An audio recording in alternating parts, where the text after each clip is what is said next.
بسم الله الرحمن الرحيم ألف لام ميم تلك آيات الكتاب الحكيم هدى அலைக்கும் வரஹ்மத்துல்லாஹி வரகாத்துஹு. அல்லாஹ் தஆலா குர்ஆனில் சொல்கிறான், ரத்த பந்தங்களை முறித்து வாழாதீங்க அப்படின்னு அல்லாஹ் சொல்கிறான். இப்போ இந்த ரத்த பந்தங்கள்னால் யார்? இப்போ நம்ம ஒரு பெண்ணு திருமணம் செஞ்சு போகிறாங்க அப்படின்னா கணவனுடைய குடும்பத்துக்கு ஒரு பொறுப்பாளி ஆகிடுறாங்க. ஆனால் நம்ம என்ன தான் அவங்களுக்கு நன்மையை நாடினாலும் அவங்களுக்கு நமக்கு ஒரு கெட்டதையே செய்யக்கூடியவங்களாக இருக்கிறாங்க. அந்த இப்போ இருக்கிற சூழ்நிலை அவங்கள விட்டு விலகி இருக்கிற சூழ்நிலையில் தான் இருக்குது. இப்போ அவங்க இந்த ரத்த பந்தங்களில் சேருவாங்களா? அப்போ அந்த ரத்த பந்தங்கள்னால் யார்? இந்த உறவுகள்லாம் ரத்த பந்தங்களுக்கு அடங்குவாங்களா? சகோதரி ஒரு நல்ல கேள்வி கேட்டுக்கிறாங்க. அதாவது என்ன கேள்வி என்று சொன்னால், அவங்க கேட்கக்கூடிய கேள்வி, இரத்த பந்தங்களை பேணிக்கொள்ளுங்கள் என்று சொல்கிறாங்களே, இந்த இரத்த பந்தங்கள் என்று சொன்னால் என்ன? இந்த இரத்த பந்தங்கள் என்றால் யார்? ஏனென்று சொன்னால், நாங்கள் ஒரு வீட்டுக்கு நாங்கள் மருமகளாக போகிறோம். நாங்கள் அவர்களிடத்தில் பணிவிடையோடு நடந்து கொண்டாலும் சில நேரம் எங்களுடைய மாமியார் வீட்டில் எங்கள் மாமியாவோ எங்கள் நாத்தனாவோ நாங்கள் எவ்வளோ தான் நல்ல விதத்தில் அவங்களுக்கு பணிவிடை செய்து நல்ல விதத்தில் நடந்து கொண்டாலும் அவர்கள் என்ன செய்கிறாங்க, எங்கள்கிட்ட கொஞ்சம் கடுமையாக நடந்துக்கிற மாதிரி வருது. அதனுடைய விடை கடைசியாக அவங்கள்ட்டேருந்து நாம் என்ன விலகி நிற்கிற மாதிரி போயிடுது. அப்போ இது இரத்த பந்தமாக? இவங்க அல்லாஹ் இரத்த பந்தத்தை பேணுங்கன்னு சொல்கிறானே, இவர்கள் விலகிற அளவுக்கு நம்ம போயிடுத. இது ஒரு வேளை இரத்த பந்தம் இல்லைன்னா பரவாயில்ல, விட்டுட்டு போயிட வேண்டியதுதான். அல்லாஹ் சொல்லக்கூடிய இரத்த பந்தம் என்று சொன்னால் இதற்கான என்ன சொல்கிறதுங்க, வழி என்ன, அல்லாஹுடைய சட்டம் என்னன்னு கேட்குறாங்க. முதல்ல நாம் எல்லோரும் ஒரு விஷயத்தை ஞாபகம் வைத்துக் கொள்ள வேண்டும். அல்லாஹ் ரப்புல் ஆலமீன் இந்த உலகத்தில் அல்லாஹ் மனிதர்களுக்கு செய்த மிகப்பெரிய அருள் என்ன தெரியுங்களா? அல்லாஹ் மனிதர்களுக்கு செய்த மிகப்பெரிய நியாமத் ஒன்று இருக்கிறது என்று சொன்னால் அது அவர்களுக்கான உறவுகள். இந்த உறவு என்பது அல்லாஹ் ரப்புல் ஆலமீன் மனிதர்களுக்கு செஞ்சிருக்கக்கூடிய ஒரு மிகப்பெரிய அருள். அந்த உறவு யார் என்று சொன்னால், முதல் உறவு நம்முடைய தாய் தந்தையாக இருக்கும், அடுத்ததாக நம்முடைய சகோதர சகோதரியாக இருக்கும், அதற்கு அடுத்ததாக நம்முடைய பிள்ளைகளாக இருக்கும், அல்லது நம்ம திருமணம் முடித்த நம்முடைய கணவனோ மனைவியோ அவங்க இருப்பாங்க, அவர்களுடைய குடும்பத்தை சார்ந்தவர்கள் இருப்பார்கள். இப்படி எதெல்லாம் நம்முடைய உறவுகளாக இருக்கிறதோ இது ஒரு மனிதனுக்கு அல்லாஹ் செய்திருக்கக்கூடிய மிகப்பெரிய அருள்ங்க. இந்த அருள் ஏன் அருள் அப்படின்னு சொன்னால், எந்த மனிதனுக்கு இந்த உறவு இல்லையோ அவன்கிட்ட போய் கேட்டு பாருங்க, அவனுக்கு பேர் என்னங்க? தாய் தப்பு இல்லாதவனுக்கு பேர் என்னங்க? அனாதை. அண்ணன் தம்பி இல்லாதவனுக்கு பேர் என்னங்க? எந்த ஒரு உதவியும் இல்லாதவன். நீங்கள் என்னதான் அண்ணன் தம்பி நமக்குள்ள 1000 பிரச்சனைகள் இருந்தாலும் சொல்லுவாங்களா இல்லையா, தம்பி உடையான் படை கஞ்சான். ஒருத்தனுக்கு ஒரு தம்பி இருந்துச்சுன்னு வச்சுக்கோங்க, அவன் ஒரு படையன் நின்றாலும் அவன் என்ன செய்வான், எதிர்த்து நிற்பான், தைரியமாக நிற்பான். ஏன்? நமக்கு தம்பி என்னதான் நம்ம கிட்ட கல்யாணம் பண்ணி அவன் ஒரு வீட்டுக்கு போயிடும், நம்ம ஒரு வீட்டுக்கு போயிடுவோம், அவன் ஒரு பிஸ்னஸ் நம்ம ஒரு பிஸ்னஸ், அப்படி இருந்தாலும் நமக்கு ஒன்றுன்னு சொன்னால் நம்முடைய அண்ணன் தம்பி என்ன செஞ்சு நிற்பாங்க, நமக்கு தோள் கொடுப்பார்கள். அதான் ரத்தம். அவன் இந்த உறவுகள் எல்லாம் நமக்கான ஒரு மிகப்பெரிய அருள் என்பதை நாம் விளங்கிக் கொள்ள வேண்டும். அல்லாஹ் ரப்புல் ஆலமீன் தன்னுடைய திருமறையில் சொல்லும்போது, வஅபுதுல்லாஹ வலா துஷ்ரிகு பிஹி ஷைஆ, அல்லாஹ்வை மட்டும் நீங்கள் வணங்குங்கள், அல்லாஹ்விற்கு நீங்கள் எதையும் இணை வைக்க வேண்டாம். வபில் வாலிதைனி இஹ்சானா, உங்களுடைய பெற்றோர்களுக்கு நீங்கள் என்ன செய்யுங்கள், உபகாரம் செய்யுங்கள். வதில் குர்பா, அதோடு மட்டுமல்ல, வல் யத்தாமா வல் மசாக்கீன், உங்களுடைய நெருங்கிய உறவுகள், வதில் குர்பா நெருங்கிய உறவுகள், வல் யத்தாமா வல் மசாக்கீன், அதே போன்று அனாதைகளுக்கும் ஏழைகளுக்கும், அதோடு மட்டுமல்ல, வல் ஜாரிதில் குர்பா வல் ஜாரிதில் ஜுனுபி வ சாஹிபில் ஜுன், உங்களுடைய அண்டை வீட்டார்கள். அதில் கூட அல்லாஹ் எப்படி சொல்கிறான் பாருங்க, உங்களுடைய தூரமான அண்டை வீட்டார் இருப்பாங்க, நெருக்கமான அண்டை வீட்டாரும் இருப்பார்கள். எப்படி அல்லாஹ் லிஸ்ட் போட்டு வரான் பாருங்க. உங்களுடைய பெற்றோர், வதில் குர்பா உங்களுடைய நெருங்கிய உறவுகள், யத்தீம்கள், மிஸ்கீன்கள், உங்களுடைய நெருங்கிய அண்டை வீட்டார், தூரமான அண்டை வீட்டார்கள், இவர்கள் எல்லாம் உங்களுடைய இரத்த பந்தங்களாக இருப்பார்கள். உங்களுடைய நெருங்கிய உறவுகள் லிஸ்ட்டில் உங்களுக்கு கொண்டு வரான் அல்லாஹ் ரப்புல் ஆலமீன். ஏன் இதுதான் ஒரு மனிதனுடைய கட்டமைப்பு. இந்த கட்டமைப்பு என்பது அல்லாஹ் மனிதர்களுக்கு தந்திருக்கக்கூடிய மிகப்பெரிய பாக்கியம். இவர்களிடத்தில் நீங்கள் எப்படி நடந்து கொள்ள வேண்டும் என்று அல்லாஹ் சொல்லும்போது, உங்களுடைய அதாவது வழிப்போக்கர்கள், நாடோடிகள், அடிமைகள், இவைகளையும் அல்லாஹ் சேர்த்துட்டு சொல்கிறான், இவர்களிடத்தில் நீங்கள் என்ன செய்யுங்கள், நீங்கள் நன்மையோடு நீங்கள் நடந்து கொள்ளுங்கள், நன்மை செய்யுங்கள். பெருமை அடித்து கர்வம் கொள்ளக்கூடிய மனிதனையும் அல்லாஹ் நேசிப்பதில்லை. இன்னல்லாஹ் லா யுஹிப்பு மன் கான முஹ்தாலன் ஃபகூரா.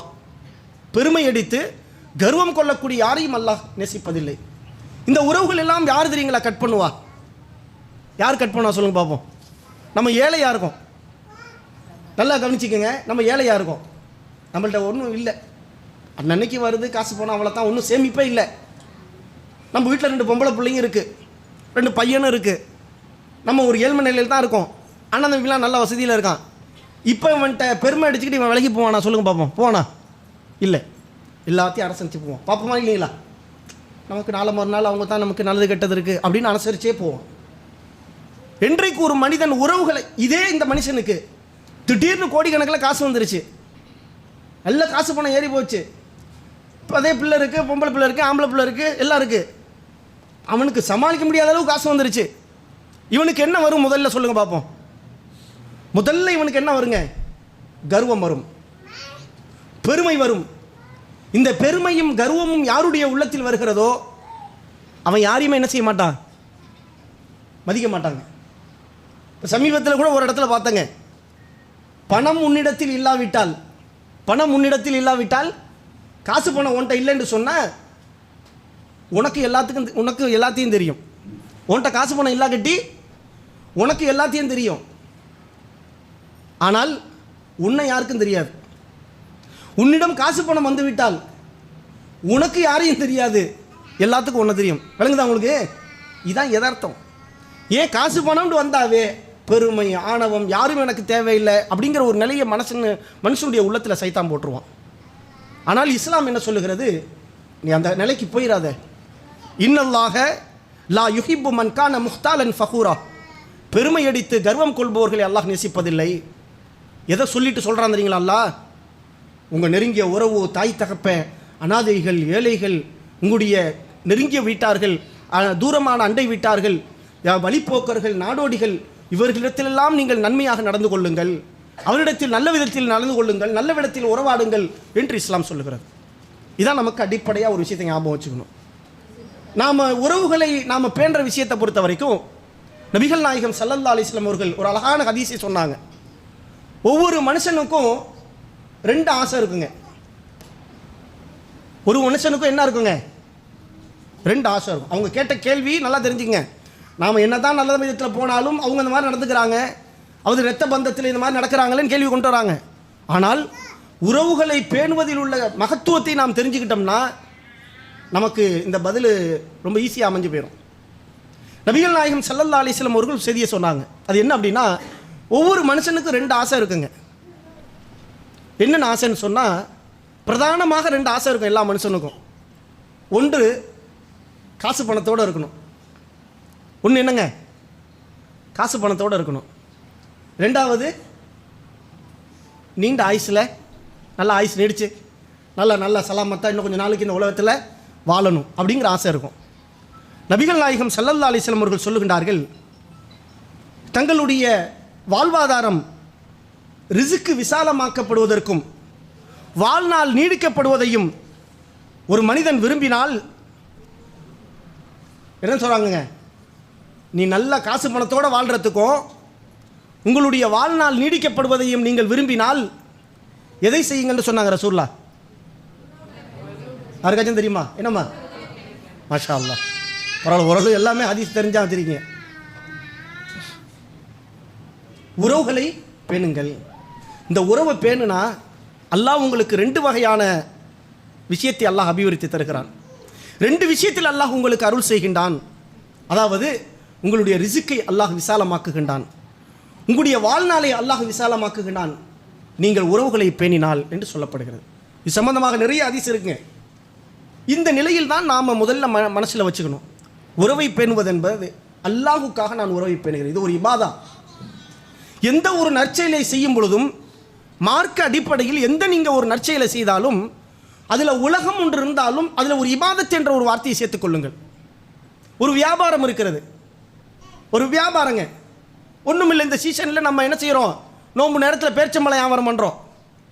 பேர்ச்சம்பழம் வியாபாரம் பண்ணக்கூடிய நேரத்தில் இந்த பேர்ச்சம்பழத்தை வியாபாரம் என்று ஒருத்தன் நினச்சி செஞ்சான்னா அவன் எப்படி செஞ்சுட்டு போயிடுவான்.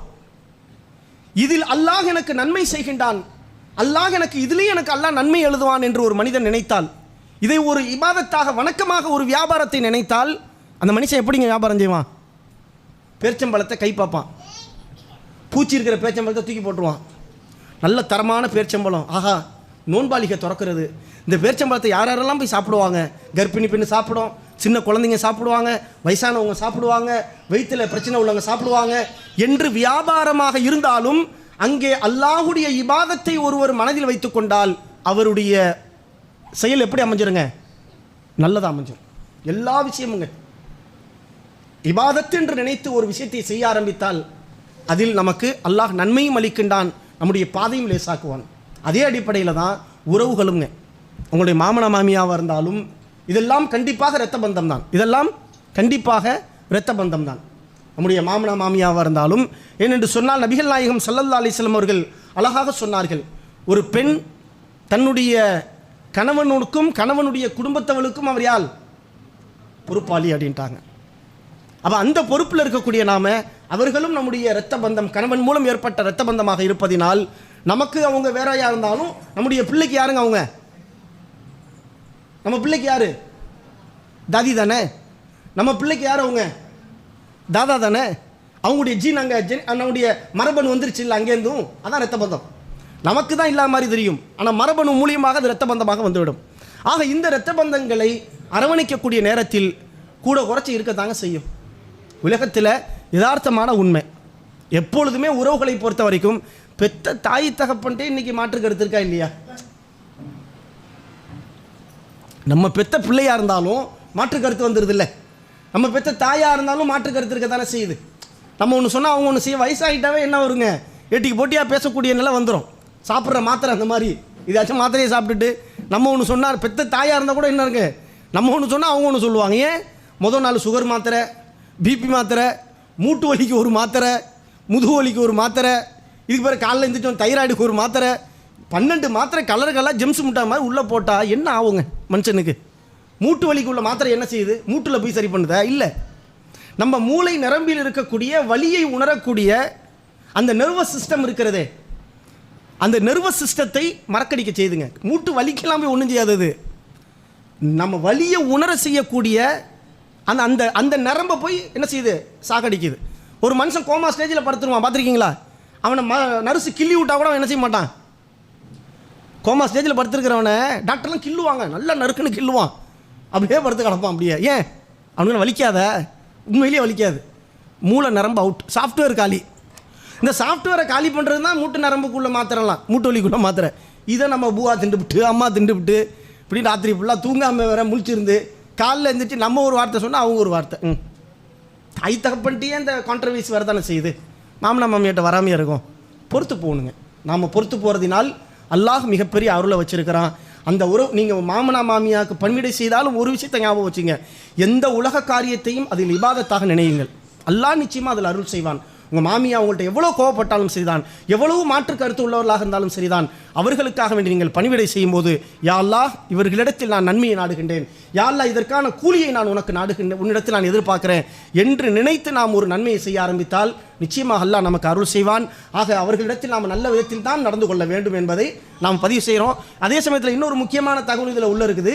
இதில் யாராச்சும் மாமனா மாமியாக இருந்தீங்கன்னா மருமகன் வரவங்களை போட்டு ரொம்ப என்ன செஞ்சிடக்கூடாதுங்க, போட்டு நசுக்கி எடுத்துடக்கூடாது. அல்லாஹ் ரப்புல் ஆலமீன், அல்லாஹ்வுடைய தூதர் சொன்னாங்க, ஒரு மிருகத்தினுடைய விஷயத்தில் கூட நீங்கள் பயந்து கொள்ளுங்கன்னாங்க. வத்தக்கு ஹைவான், ஹைவானுடைய விஷயத்தில் அல்லாஹுக்கு நீங்கள் பயந்து கொள்ளுங்கள். ஒரு மிருகம்தான், ஒரு மிருகமாக இருந்தாலும் கூட அந்த விஷயத்தை நீங்கள் பயந்துக்கணும். ஏன்?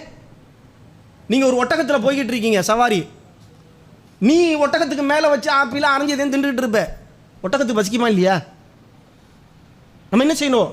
எங்கேயாச்சும் பசுமையாக ஒட்டகத்துக்கு டீ கடையாக இருக்கும், இல்லை நம்ம டீ கடை நிறுத்தி திண்டுக்கலாம். நாம் என்ன செய்யணும்? பசுமையாக இருக்கக்கூடிய ஒரு பகுதியை பார்த்தோம்னா ஒட்டகத்தை அவுத்து விட்டுறணும், கொஞ்சம் நேரம் மேய்ட்டோம். தண்ணீர் அருந்தட்டும், அது கொஞ்சம் ரெஸ்ட் எடுக்கட்டும். எப்படிப்பட்ட இஸ்லாம்! அப்போ ஒரு மிருகமாக இருந்தால் கூட, ஒரு பூனைக்கு ஒரு நாய்க்கு நன்மை செய்த ஒரு கெட்ட செயல் செய்த பெண் சொர்க்கம் போனதா ஹதீஸ் இருக்கா இல்லையா? அப்போ இதெல்லாம் ஒரு மிருகத்திற்கிடத்தே ஒரு அன்பு செலுத்துன்னு இஸ்லாம் சொல்லும்போது, மருமகளாக நம்ம வீட்டுக்கு வர பொண்ணு ஒரு பிள்ளை தானே, அதுவும் யாரோ பெற்ற பிள்ளை தானே, அதுவும் ஒரு பச்சை குழந்தை தானே. 18 வயசு 20 வயசில் நம்ம வீட்டுக்கு ஒரு மருமகளாக வரும்போது அந்த பிள்ளையிடத்தில் நன்மையாக நான் நடந்துக்கணும். அல்லாஹுடைய பிடி கடுமையாக. இன்றைக்கி வேண்டாம் நீ ஒரு வீட்டுக்கு ராணி மாதிரி இருக்கலாம், நாளை மறுமையில் மஹ்ஷர் மைதானத்தில் கடுகை விட அற்பமான ஒரு படைப்பாக நாம் அல்லாட்ட எடுப்போம். அல்லாஹுடைய பிடிக்கு நாம் தப்பிக்க முடியாது. அல்லாஹ் திருமறையை சொல்லும்போது, நீங்கள் செய்த சிறிய செயலாக இருந்தாலும், நீங்கள் செய்த மறைவான செயலாக இருந்தாலும், நாளை மறுமையில் அல்லாஹ் என்ன செய்வான்? அதை வெளிப்படுத்துவான் என்று அல்லாஹ் கூறுகிறான். அப்போ அந்த அடிப்படையில் நாமளும் அவங்களிடத்தில் நல்ல விதமாக நடந்து கொள்ளணும் இன்ஷா அல்லாஹ். ஏற்கனவே உங்கள்கிட்ட பர்சனலாக கேட்டிருக்கிறேன். இந்த இறந்து போகிறாங்கல்ல, வயசு முதிர்ந்தவங்களாம் இருக்கிறாங்க, ஒரு 90 வயசுக்கு மேலே ஆண்கள், 80 வயசுக்கு மேலே உள்ள இருக்காங்க. இவங்க புது சட்டத்தெல்லாம் சொல்லிக்கிட்டு இருக்காங்க, அப்படி இருக்குன்னு இப்படி இருக்குன்னு, அவங்கள பார்க்கக்கூடாது இவங்கள பார்க்கக்கூடாது அப்படிங்கிறாங்க. அதுக்கு ஒரு விளக்கம் சொல்லுங்கள். எப்படி நம்மளுடைய சட்டம் என்ன சொல்லுதோ அதை சொல்லுங்கள். இதாக இருக்கிறாங்கல்ல, அது சட்டம். சகோதரர் ஹாஜாபாய் அவர்கள் ஒரு கேள்வி, அதாவது அந்த கேள்வியை ஏற்கனவே நம்மள்கிட்ட என்ன செய்தாங்க, ஒரு தனிப்பட்ட முறையிலையும் கேட்டிருந்தாங்க. இன்றைக்கி மக்களும் தெரிந்து கொள்ளணும், பெண்களாகிய தாய்மார்களும் தெரிந்து கொள்ளணுங்கிறதுக்காக வேண்டி அந்த கேள்வியை இங்கே முன் வைக்கிறாங்க. அதாவது என்ன கேள்வி என்று சொன்னால், வயது முதிர்ந்த ஒரு தாய், ஒரு பெண் 70 வயதோ 80 வயதோ, அவங்க கணவனை இழந்துடுறாங்க. அப்படி கணவனை இழக்கக்கூடிய நேரத்தில் 80 வயதாக இருக்கக்கூடிய பெண்ணுடைய இத்தாவுடைய நிலை என்ன? ஏன் இந்த கேள்வி வருது அப்படின்னு சொன்னால், பொதுவாக இதாண்டா தெரியுங்களா? எல்லாருக்கும் தெரியும். கணவனை இழந்தவர்கள் எவ்வளோ நாள் இதாக இருக்கணுங்க? 14 நாளா? 4 மாதம் 10 நாள். 4 மாதம் 10 நாள் இதா இருக்கணும். இந்த இதாவுடைய கணக்கு என்ன அப்படிங்கிறத அப்புறமேல சொல்லுவோம். இதானா எப்படி இருக்கணும்னு இன்றைக்கி பயங்கரமாக அதை ஃபோக்கஸ் பண்ணி இதாங்கிறத ரொம்ப சிரமத்துக்குரியதாக ஆக்கி வச்சிருக்க ஒரு சமூகம். ஆனால் இதா என்றால் என்ன என்று பார்த்தோம்னு சொன்னால், இதா என்பது பொதுவாக அடுத்த திருமணத்தை செய்யக்கூடாது. அடுத்த திருமணத்துக்கான நடவடிக்கையில் இறங்கக்கூடாது. இப்போ ஒரு பெண் ஒரு கணவனை இறந்துட்டாங்க. கணவன் இறந்த பிறகு அந்த பெண்ணுக்கு அடுத்த ஒரு மாதத்துல நீங்கள் என்ன செஞ்சிடக்கூடாதுங்கிறாங்க. இஸ்லாம் என்ன சொல்லுது? கல்யாணம் பண்ணக்கூடாது. அந்த கல்யாணத்திற்காக வேண்டி அந்த வெயிட்டிங் பீரியடு தான் 4 மாதம் 10 நாட்கள். இதில் கணக்கு இருக்குது. அதே கணவன் இறந்து போகும்போது அந்த பிள்ளை கர்ப்பமாக இருக்குது, 2 மாதம் கர்ப்பமாக இருக்குது. எது வரைக்கும் இதா? குழந்தை பிறக்கும் வரைக்கும் இதுதான். குழந்தை பிறந்துருச்சு, அதுலேருந்து அவங்களுடைய உடல் சரியாகிற வரைக்கும் கல்யாணம் பண்ணிக்கிட்டுலாம், பிரச்சனை இல்லை. சரி, அதே மாதிரி கணவன் இறந்து போகும்போது அந்த பிள்ளை 8 மாதம் கர்ப்பமாக இருக்குது. இப்போ எவ்வளோ நாள் இதுதான்? குழந்தை பிறக்கிற வரைக்கும் தான். 9வது மாதம் குழந்தை பிறந்துடுது, இதுதான் ஃபினிஷ். அல்லது கணவன் இறந்து போகும்போது அந்த பிள்ளை ஒரு 5 மாதம் கர்ப்பமாக இருக்குது. எத்தனை மாதம் இதுதான்? அடுத்து ஒரு 4 மாதமோ 5 மாதமோ. அப்போ குழந்தை பிறக்கும் வரைக்கும் இதுதான்.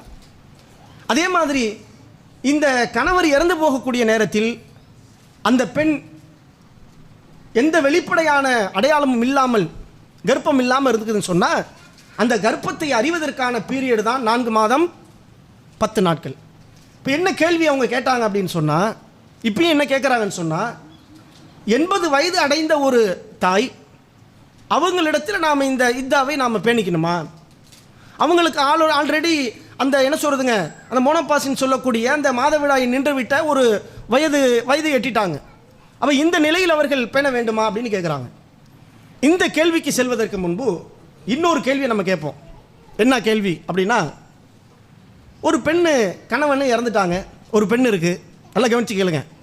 இந்த கேள்வியை கேட்கறதுக்கு முன்னாடி இன்னொரு கேள்வி இருக்குது. அந்த கேள்விக்கு நீங்கள் பதில் தேடிட்டா இதுக்கு விட கிடச்சி போயிடும்.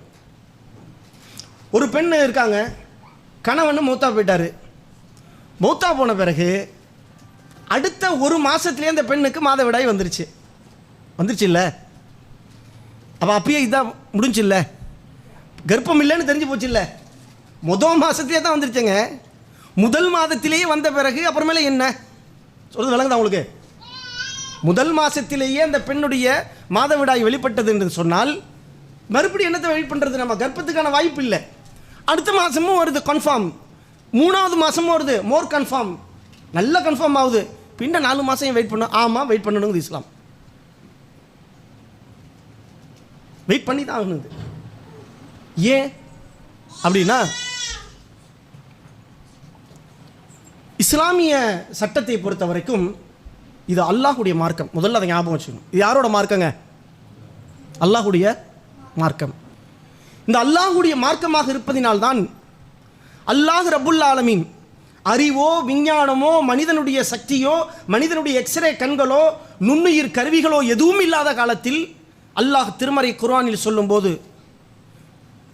மரஜல் பஹ்ரைனி யல்தகியானி பைனஹுமா பர்ஸகுல் லா யப்கியான், கடலில் நாம் என்ன செய்திருக்கிறோம்?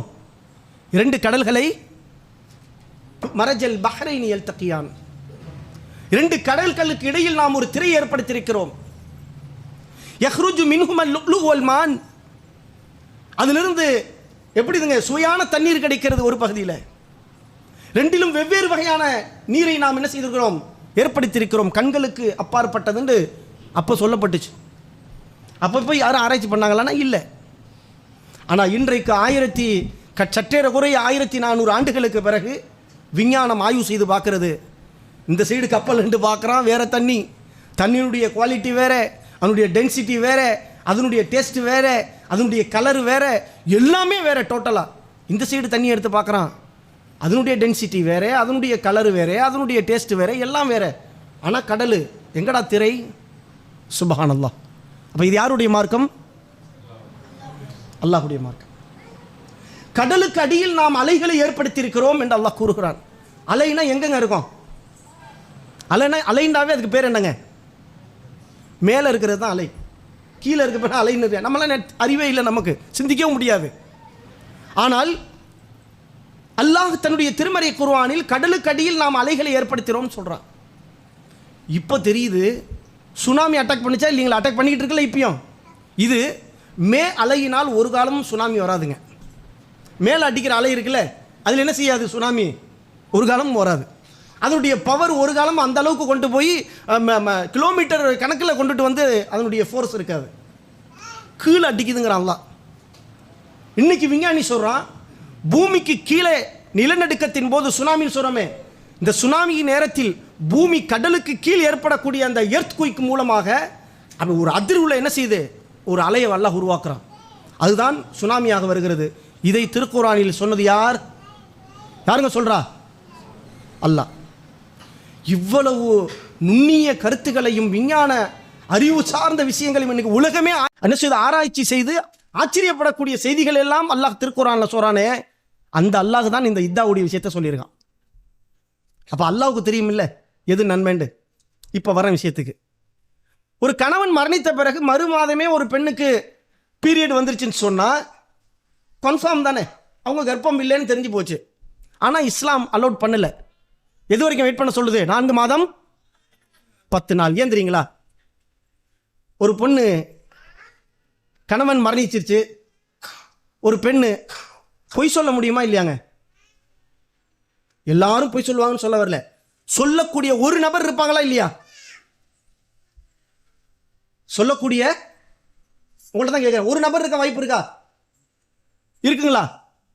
சரி சரி, சொல்லக்கூடிய நபர் ஒரு நபர் சரி. அப்படியே இருந்தாலும் இதை விட இன்னொரு விஷயம் இருக்க. யார் மூத்தா போனாலும் இன்னைக்கு உள்ள டெக்னாலஜி படி எந்த கணவர் மூத்தா போனாலும் சரி, ஒரு பெண்ணை அழைச்சிட்டு போகிறோம், ஒரு பெண்ணை அழைச்சிட்டு போய் ஒரே ஒரு ஸ்கேன் தான் கும்பகோணத்தில், ஒரு அல்ட்ரா ஸ்கேன் பண்ணால் தெரிஞ்சு போயிடும் இல்லைங்க, மறுநாள் கல்யாணத்தை வச்சுக்கலாமா இல்லையா? இதற்கு இஸ்லாம் அனுமதிக்கல. ஏன்? இதற்கும் இஸ்லாம் அனுமதிக்கல. ஏன் தெரியுமா? ஸ்கேனுக்கு கொண்டு போகிறோம், டாக்டர் ஸ்டேட்மெண்ட் கொடுக்குறாங்க, டாக்டர் பொய் சொல்ல முடியுமா இல்லையா? எல்லா டாக்டரும் சொல்லுவாங்கன்னு வரல, ஏதாச்சும் ஒரு டாக்டர் சொல்லுவானா இல்லையா? சொல்லுவானா? வாய்ப்பு இருக்கா இல்லையா? காசை வேண்டி சொல்ல முடியுமா இல்லையா? ஒரு பெண்ணும் பொய் சொல்லலாம், ஒரு மருத்துவனும் பொய் சொல்லலாம், ஒரு விஞ்ஞான டெக்னாலஜியும் பொய் சொல்லலாம். ஆனால் உண்மையான அந்த வயிற்றினுடைய அமைப்பு என்ன செய்யாதுங்க? பொய் சொல்லாது. 4 மாதம் 10 நாள் இருந்துச்சு நிற்கிது அந்த பிள்ளை, தெரிஞ்சு போயிடும், கன்ஃபார்மாக தெரிஞ்சு போயிடும், இருக்கு இல்லைன்னு தெரிஞ்சு போயிடும். வேற அந்த பிள்ளைலாம் சொல்லவே தேவையில்லை, கலாஸ் இறங்குட்டாங்க. இஸ்லாம் முடிஞ்சிருச்சு. இல்லை வைத்த பார்த்தா தெரியுது, வா அடுத்த கல்யாணத்துக்கு வா, முடிஞ்சு. இதுதான் இஸ்லாம். ஸோ அறிவுக்கும் விஞ்ஞானத்திற்கும் இங்கே சம்பந்தம் இருக்கிறதா? அப்படி இருக்குதுன்னு சொன்னால் நான் சொன்ன மாதிரி முதல் மாதம் பீரியட் வந்தோடனே இதான் முடிஞ்சிருக்கணும், அல்லது அந்த பெண் டிக்ளேர் பண்ணும் போதே முடிஞ்சிருக்கணும், அல்லது மருத்துவ ஆய்வு அறிக்கை சொல்லும் போதே முடிஞ்சிருக்கணும்.